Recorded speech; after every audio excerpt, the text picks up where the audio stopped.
All right, Moto Heroes, let's talk about the throttle. Now, I want you to think about your throttle from being in three positions. Position number one is a closed throttle. I got this motorcycle on. You can actually hear that it's just idling. When our throttle is in a closed position, our motorcycle will idle. The second type of throttle position we have is something called a neutral position.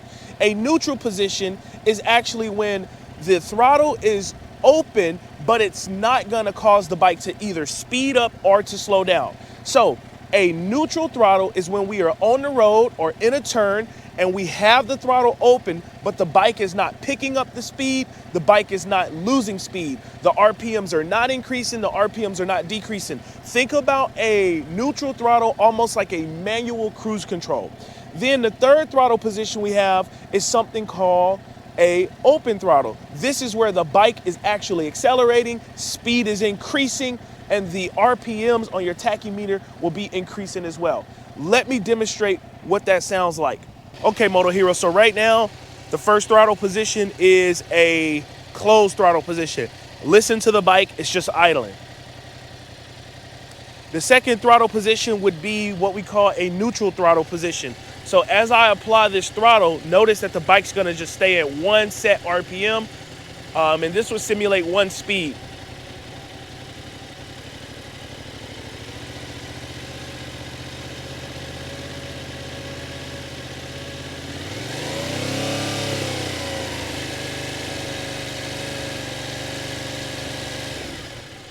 So I ran a neutral throttle in 2 to 3 different RPMs just for you to get a sense for that. Now an open throttle is when that throttle is increasing, those RPMs are constantly going up like this.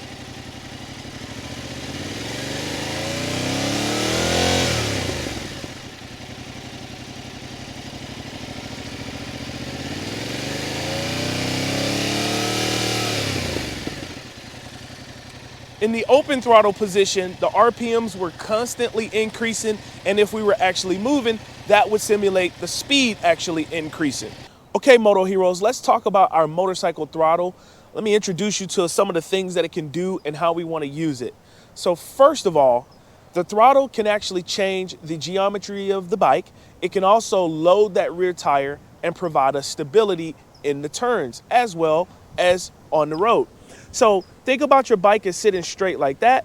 As I begin to apply throttle, what happens is the rear end sits down like that. That puts pressure on that rear shock. That rear shock then tries to offload that pressure by pushing that rear wheel down into the ground from the force of that shock. That shock pushing down on that rear tire increases that contact patch, which adds traction and stability in the rear. So the throttle is not only used to accelerate the bike, but it's also used to give us traction and stability when we are in turns and when we are coming out of turns.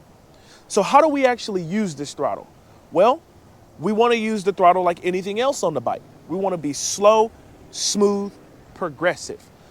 So when I'm getting ready to use my throttle, if I'm in an idle position, what we call a closed throttle, the first thing I want to do is I want to open the throttle just enough to add that first 50 to 100 RPM.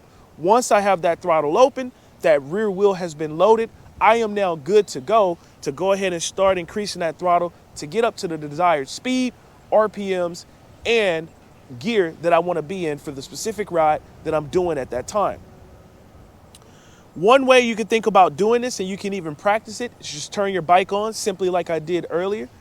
Practice getting that RPMs up to 50 to 100, and then slowly roll on the throttle, turn the bike back off. Another thing you can do is you can practice turning your bike on at idle and just adding 100 RPMs at a time and seeing if you can hold it there. Then decrease 100 RPM at a time and see if you can stay there. And then see if you can get even better and do 50 RPMs. This will get you in the habit of proper risk management.